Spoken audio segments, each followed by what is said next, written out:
அனைவருக்கும் வணக்கம்.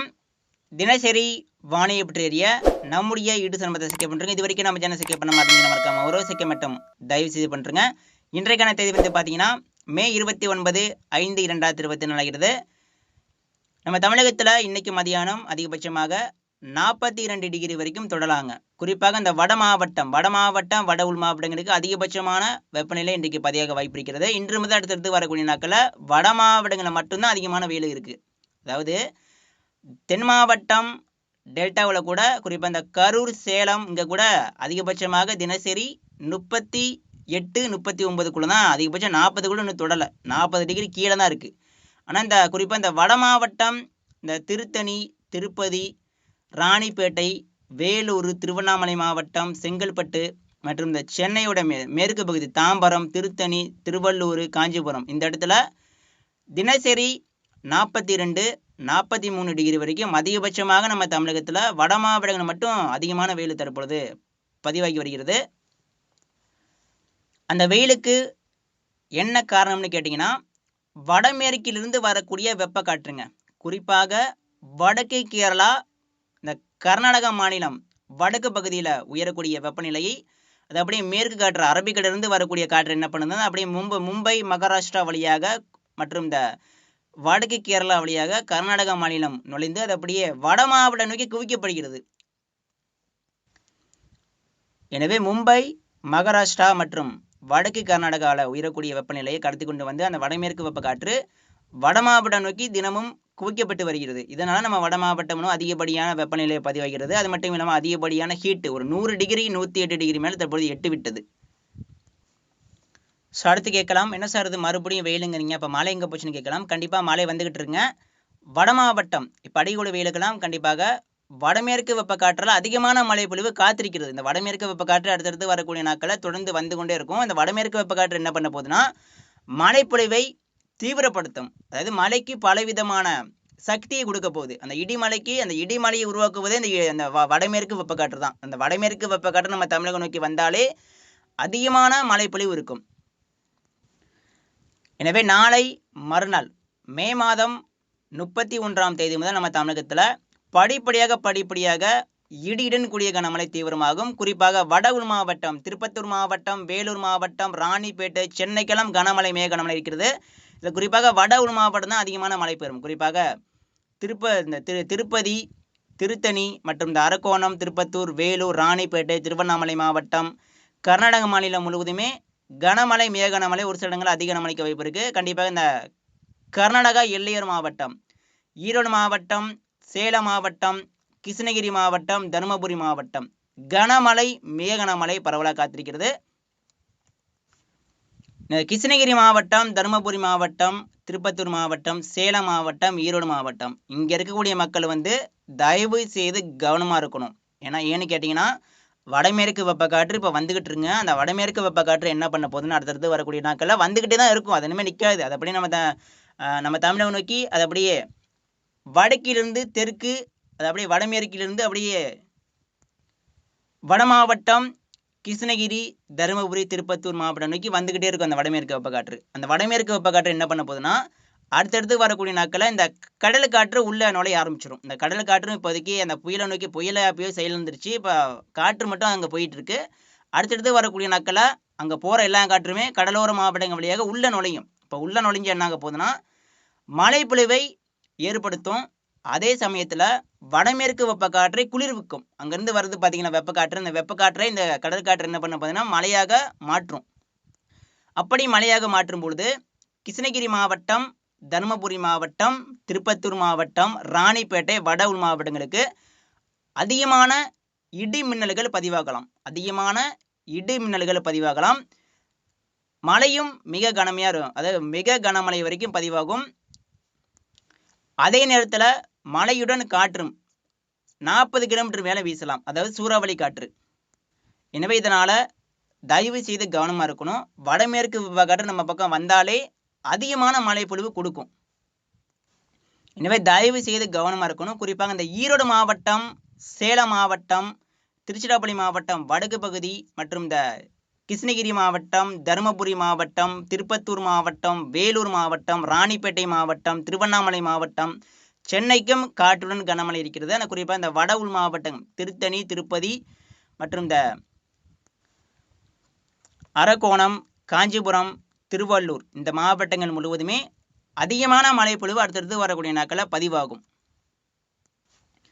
எனவே மிகுந்த கவனமாக இருக்கணும். டெல்டா மாவட்டங்களுக்கும் மழை உண்டுங்க. டெல்டா மாவட்டங்களுக்கும் வரக்கூடிய சுற்றுலா மழை கண்டிப்பாக இருக்கிறது. அதாவது மழை தொடக்கமே இப்போ வட மாவட்டம் தான். அது அங்கேருந்து வரக்கூடிய வெப்பக்காற்று தான். முதல் மழை அங்கே தான் தொடங்கும். முதல் மழை ராணிப்பேட்டை, திருப்பத்தூர், வட உள் மாவட்டம், சென்னை மற்றும் இந்த கர்நாடக எல்லையோர மாவட்டம் முதல் மழை அங்கே தான் தொடங்கும். அங்கே தொடங்கி தான் பிறகு அது அப்படியே அடுத்தடுத்த மாவட்டம் நோக்கி பயணிக்கும். அதாவது இந்த கிருஷ்ணகிரியில் ஒரு மலை உருவானால் அது அப்படியே கீழே அந்த வடமேற்கு வெப்பக்காற்று கீழே வரும் என்பதனால அது அப்படியே அந்த கிருஷ்ணகிரி மாவட்டம், தருமபுரியில் ஒரு மலை உருவானால் அது அப்படியே சேலம், திருவண்ணாமலை மற்றும் இந்த பெரம்பலூர், திருச்சி வரைக்கும் வரும். அதாவது மேலிருந்து கீழ் நோக்கி வரும். எனவே இதனால் டெல்டா மாவட்டங்களுக்கும் மழை கண்டிப்பாக வருகிறது. குறிப்பாக இந்த தஞ்சாவூர் மாவட்டம், திருச்சிராப்பள்ளி மாவட்டம், புதுக்கோட்டை மாவட்டம் பரவலாக கனமழையை காத்திருக்கிறது. ஒரு சில இடங்களில் மிக கனமழை வரைக்கும் பதிவாகலாம். அதே போல் வேதாரண்யம், நாகப்பட்டினம், காரைக்கால், டெல்டா மாவட்டம் கடலோர பகுதிகளுக்கும் மழை இருக்குது. டெல்டா மாவட்டம் உள்பகுதி அதாவது மயிலாடுதுறை மற்றும் இந்த திருவாரூர், திருத்துறைப்பூண்டி, பட்டுக்கோட்டை, ஒரத்தநாடு மற்றும் இந்த டெல்டா மாவட்டம் தஞ்சாவூர் மாவட்டம் முழுவதும் அரியலூர், பெரம்பலூர், புதுக்கோட்டை இந்த இடங்களில் பரவலாக கனமழையும் ஒரு சில இடங்களில் மிக கனமழையும் பதிவாகலாம். டெல்டாவிற்கும் மழை இருக்குது. அடுத்து தென் மாவட்டங்களுக்கும் மிக சிறப்பான மழைப்பொழிவு வரக்கூடிய சுற்றுலா காத்திருக்கிறது. குறிப்பாக மதுரை மாவட்டம், தேனி மாவட்டம், மணப்பாறை, திண்டுக்கல், ராமநாதபுரம் மாவட்டம், விருதுநகர் மற்றும் இந்த கோவில்பட்டி, தூத்துக்குடி மாவட்டம், கன்னியாகுமரி மாவட்டம், திருநெல்வேலி மாவட்டம் ஒட்டுமொத்த தென் மாவட்டங்கள் முழுவதுமே அடுத்தடுத்து வரக்கூடிய நாட்களில் கனமழை மிக கனமழை பதிவாகும். தென் மாவட்டங்களுக்கும் மிக சிறப்பான மழைப்பொழிவு இருக்கிறது. அதே போல் நீலகிரி மாவட்டம் முதல் கன்னியாகுமரி வரைக்கும், கோயம்புத்தூர் மற்றும் இந்த மேற்கு தொடர்ச்சி மலைப்பகுதி முழுவதுமே கனமழை மிக கனமழை காத்திருக்கிறது. வரக்கூடிய சுற்றுலா எல்லா இடங்களுக்கும் மழை உண்டு. குறிப்பாக நீலகிரி மாவட்டம் முதல் கன்னியாகுமரி வரைக்கும் கனமழை மிக கனமழை காத்திருக்கிறது. அடுத்து சேலம் மாவட்டம், கரூர் மாவட்டம் காற்று பகுதிகள் இப்போலாம் அந்த மேற்கு காற்று வலுவாக வீசி கொண்டிருக்கிறது. இன்னைக்கு வலுவான ஒரு காற்று இருந்தாலும் நாளை முதல் படிப்படியாக குறைய தொடங்கும். நாளை முதல் வலுவாக செல்லக்கூடிய அனைத்து காற்றுமே வேகம் குறையும். கண்டிப்பாக வேகம் குறைந்து மழைக்கு சாதகத்தை உண்டு பண்ணும். அதே போல் இப்போ கடல் காற்றும் உள்நுழையாமல் இருக்குது. அடுத்தடுத்து வரக்கூடிய நாட்களில் கடல் காற்றும் அது அப்படியே தமிழகம் நோக்கி உள் மாவட்டம் நோக்கி கடலோர மாவட்டங்கள் வழியாக உள்ளே பயணிக்கும் மாலை இரவு. எனவே இதனால் அடுத்தடுத்து வரக்கூடிய நாட்களில் மிகவும் சிறப்பான மழை பொழிவு இருக்கிறது. குறிப்பாக வட உள் மாவட்டம், கர்நாடக எல்லையோர மாவட்டம், கர்நாடக மாநிலம் முழுவதுமே பாதிக்கும் மழை தான் தெரிகிறது. கர்நாடக மாநிலம் இந்த பெங்களூரு, மைசூரு, ஒசூரு மற்றும் இந்த கர்நாடக மாநிலம் முழுவதுமே அதீத கனமழைக்கு வாய்ப்பு இருக்கு. ஏன்னா வடமேற்கு வெப்பக்காற்று அங்கே தான் அதிக அளவு குவியும் போல தெரிகிறது. குறிப்பாக இந்த கர்நாடக மாநிலம், வட உள் மாவட்டம், இந்த கிருஷ்ணகிரி மாவட்டம், தருமபுரி மாவட்டம், சேலம், ஈரோடு இந்த இடத்துல தான் அதிகமான வடமேற்கு வெப்பக்காற்று குவிக்கிறது. இதனால் அந்த இடங்கள் முழுவதுமே அதிகமான மழைப்பொழிவு கண்டிப்பாக இருக்கும், நிச்சயமாக இருக்கும். குறிப்பாக இந்த கிருஷ்ணகிரி மாவட்டம், தருமபுரி மாவட்டம், ஈரோடு மாவட்டம் மற்றும் இந்த ஈரோடு மாவட்டம் வடக்கு பகுதி, ஈரோடு மாவட்டம் முழுவதும், திருவண்ணாமலை மாவட்டம் முழுவதும் மற்றும் வட உள் மாவட்டம் முழுவதும், அந்த வட உள் மாவட்டம் திருப்பத்தூர், வேலூர், ராணிப்பேட்டை, திருவண்ணாமலை, கிருஷ்ணகிரி, தருமபுரி, திருப்பத்தூர் இந்த இடங்கள் முழுவதுமே அதிகமான மழைப்பொழிவு கண்டிப்பாக இருக்கும்.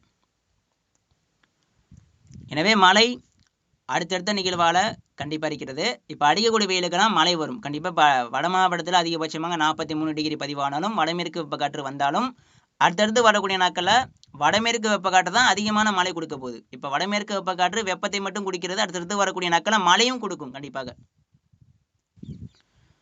ஸோ அடுத்து இந்த ஆண்டு தென்மேற்கு பருவமழையும் சரி, வடகிழக்கு பருவமழையும் சரி மிக சிறப்பாக இருக்குங்க. குறிப்பாக அந்த வரக்கூடிய 2024 நவம்பர், டிசம்பர் வடகிழக்கு பருவமழையில் மிக மிக சிறப்பான மழை பொழிவு. இந்த ஆண்டு வரலாற்று இதுவரைக்கும் இல்லாத அளவுக்கு வடகிழக்கு பருவமழை கண்டிப்பாக பதிவாகும். ஏன்னா நம்ம பக்கம் 32 டிகிரி செல்சியஸ் இருக்குது. குறிப்பாக அந்த அந்தமான் கடற்பகுதி மற்றும் நம்ம தமிழகம் ஒட்டிய வங்கக்கடல் பகுதி எல்லாமே மிக சிறப்பான ஒரு கடலுடைய வெப்பநிலை 30 டிகிரிக்கு மேலே தான் இருக்குது. அதே போல் பசிபிக் பெருங்கடல் பகுதி 30 டிகிரிக்கு மேலே தான் இருக்குது. இதனால் வடகிழக்கு பருவமழை மிக சிறப்பாக இருக்கும். அதே போல் தென்மேற்கு பருவமழையும் ஜூன், ஜூலை, ஆகஸ்ட், செப்டம்பர் மாதங்களில் மிக சிறப்பாக இருக்கும். கேரளாவில் அடுத்தடுத்த நிகழ்வுகள் இனிமே தான் உருவாகும். இனிமே தான் இப்போ புயலால் ஒரு மழை வெள்ளம் ஏற்படும்னு நம்ம எதிர்பார்த்தோம். இந்த புயல் வந்து வேறு திசையில் காற்று வந்து இருக்க தொடங்கிட்டு இப்போ குறிப்பாக இலங்கையோட தெற்கு புறம் வழியாக அந்தமான் கடல் பகுதி வழியாக அதிகமான ஈரப்பதம் காற்று அந்த புயலை எடுத்து விட்டது. ஆனால் கேரளா வழியாக ஒரு நிகழ்வு அதிகமான ஈரப்பதம் காற்று இருந்தால் தான் கேரளாவுக்கு மழை வெள்ளம் ஏற்படும். அதே போல் கர்நாடகா நீர்பிடிப்பு பகுதியும் மழை வெள்ளம் ஏற்படும். எனவே கேரளா கர்நாடகா வழியாக அதிகமான ஈரப்பதம் காற்று இருக்கணும். அது அடுத்தடுத்து வரக்கூடிய நிகழ்வுகள் கண்டிப்பாக இருக்க தொடங்கும். எனவே கேரளா மாநிலம் முழுவதும், கேரளா கர்நாடக மாநிலம் நீர்பிடிப்பு பகுதி முழுவதுமே அடுத்தடுத்த நிகழ்வுகள் கண்டிப்பாக மழை வெள்ளம் கண்டிப்பாக கொடுக்கும். இந்த நிகழ்வு கொடுக்காவிட்டாலும் அடுத்தடுத்த நிகழ்வுகள் கண்டிப்பாக கொடுக்கும். எனவே அங்கிருந்து வரக்கூடிய நீர்வரத்து 1 லட்சம் 2 லட்சம் கண்டிப்பாக நம்ம சொன்னாதான் 1 லட்சம் 2 லட்சம் கன அடி நீர் கண்டிப்பாக வரும். அடுத்தடுத்த நிகழ்வுகள் காத்திருக்கிறது. கண்டிப்பாக 1 லட்சம் 2 லட்சம் கன அடி நீர் கண்டிப்பாக மேட்டூர் அணைக்கு வரும். மேட்டூர் அணை இந்த ஆண்டு நிரம்புவது உறுதி. மேட்டூர் அணையிலிருந்து திறக்கப்படும் தண்ணீர் கண்டிப்பாக அதிக அளவில் கண்டிப்பாக இருக்கும். எனவே தெளிவாக சொல்லப்போனால் விவசாயம் எல்லாருமே செய்யுங்க. குறிப்பாக டெல்டா மாவட்டம், தென் மாவட்டம், வட மாவட்டம் அனைவரும் விவசாயம் செய்யுங்க. நீர்வரத்து அதிக அளவில் வரும். இடையிடையே பெய்யக்கூடிய வெப்பசலன மழை பொழிவும் தென்மேற்கு பருவமழை காலத்தில் இடையிடையே கண்டிப்பாக பொழியும். எனவே தினசரி வானிலை பற்றி அறிய நம்ம யூடியூப் சேனல் பற்றி சிக்கப்பட்டுருங்க. நம்ம தமிழகத்தில் அடுத்தடுத்து வரக்கூடிய நாட்களில் படிப்படியாக மழை பொழிவு தொடங்கும். நன்றிங்க.